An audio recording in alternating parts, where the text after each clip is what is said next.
Hi అందరికీ. Friday evening dinner vlog. డిన్నర్లో నేను ఈరోజు మా బాబు అన్నం తినబుద్ధి అవ్వట్లేదంటే శనగలు గుడాలు వేసిన రాగి జావ చేసిన. ఈరోజు మీకు నా వ్లాగ్లో మా హస్బెండ్ని చూపెడుతున్నా. తనకు వీడియోస్లో రావడం ఇష్టం లేదు, కాకపోతే ఎట్లా తిరుపతిలాడినా ఇంకా తప్పలేదు. డైలీ నిజంగా జరిగిన లైవ్ స్టోరీస్ మీతో షేర్ చేసుకుంటా. తప్పకుండా నా ఛానల్ చూడండి. అదిగో మా హస్బెండ్ వచ్చారు కరీంనగర్కి వెళ్ళి. రండి చూపెడతా మీకు. కెమెరా చూసి షాక్ అవుతాడు కావచ్చు, అదే బీర్పోయి చూస్తున్నాడు. హాయ్ చెప్పమన్నా హాయ్ చెప్పారు. ఇప్పటి నుండి నాతో పాటు మా హస్బెండ్ కూడా కనబడతారు. మీ అందరి సపోర్ట్ మాకు తప్పకుండా ఉండాలి. నాకు మ్యారేజ్ అయ్యి 24 years అవుతుంది. నా లైఫ్లో జరిగిన నేను చూసిన చాలా అనుభవాలతో మీ ముందు ఉంటా. డైలీ నా అనుభవాలతో తెలుసుకున్న మంచి మంచి ముచ్చట్లన్నీ మీకు చెప్తాను. పెళ్ళి, భార్యాభర్తల బంధం, ఈ రెండింటి గురించి ఇప్పుడు మాట్లాడుతున్నా. పెళ్ళి ఒక అద్భుతమైన రిలేషన్. ఇందులో కోపాలు తాపాలు సహజంగానే ఉంటాయి, కానీ వాటి వెనుక ఉన్న నా భర్త నా భార్య అనే బంధం ఉంది చూడండి, అది మాటల్లో వర్ణించలేని ఒక అనుభూతి. ఈ జీవితంలో ఎన్నో ఆటుపోటు అనుభవాలని నేర్చుకుంటాం. మన 75 ఏళ్ళ జీవితంలో మనతోనే ఉండి ఒక ఫ్రెండ్ లాగా, ఒక పార్ట్నర్ లాగా మనలోనే సగభాగం అయ్యి మన కష్టసుఖాలను తన కష్టసుఖాలుగా భావించి మన కోసమే సర్వం ధారపోస్తున్నారు. మనల్ని తను అర్థం చేసుకున్నట్లుగా ఇక ఎవ్వరు కూడా అర్థం చేసుకోరు.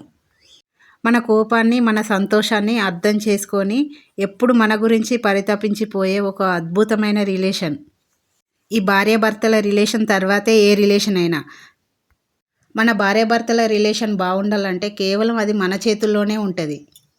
రెండు విభిన్నమైన మనస్తత్వాలు ఒక ఇంట్లో ఉండి ఒకరినొకరు అర్థం చేసుకొని కొన్ని సందర్భాలలో నేను చేసేదే కరెక్ట్ అనిపిస్తుంది, అయినా కూడా మన పార్ట్నర్ కోసం మనం తగ్గి మనం అడ్జస్ట్ అయ్యి మనం ముందుకు వెళ్ళాల్సి వస్తుంది. డెఫినెట్గా ఒకరికొకరు పడడం అనేది చాలా కష్టం. అటువంటిది భార్యాభర్తలు మాత్రం ఒకరినొకరు అర్థం చేసుకొని లైఫ్ని లీడ్ చేస్తారు. అసలు ఎంత సూపర్. ఎన్ని కొట్టుకున్నా ఎన్ని తిట్టుకున్నా మళ్ళీ ఒకరు లేకుంటే ఒకరి గురించి ఒకరు ఆలోచించకుండా అసలు బ్రతకనే లేరు.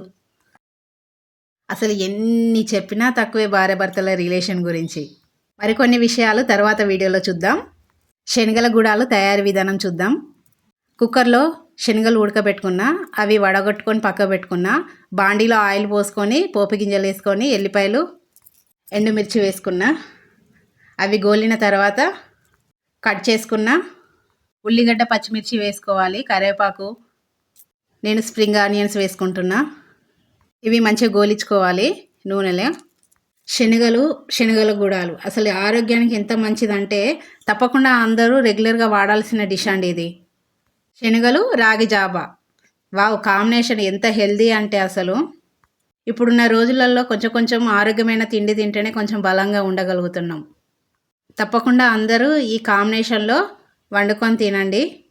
ఈ శనగ గుడాలిలో హై క్వాలిటీ పీచు పదార్థాలు ఉంటాయి, మంచి ప్రోటీన్ ఉంటుంది, ఎంతో బలవర్ధమైన ఫుడ్ ఇది.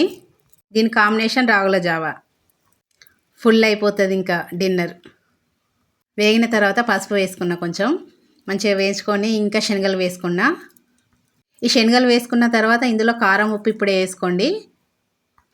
కొత్తిమీర కూడా వేసుకోండి ఇప్పుడే.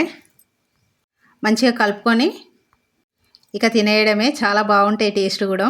వైట్ వాటర్లకు అయితే ఎక్సలెంట్ ఉంటాయి, తెల్లగల్లు అంటారు కదా. చూడండి నా ఆరోగ్యకరమైన డిన్నర్. అప్పుడప్పుడు మేము టిఫిన్ కాంబినేషన్లో కూడా తింటాము ఈ కాంబినేషన్తో.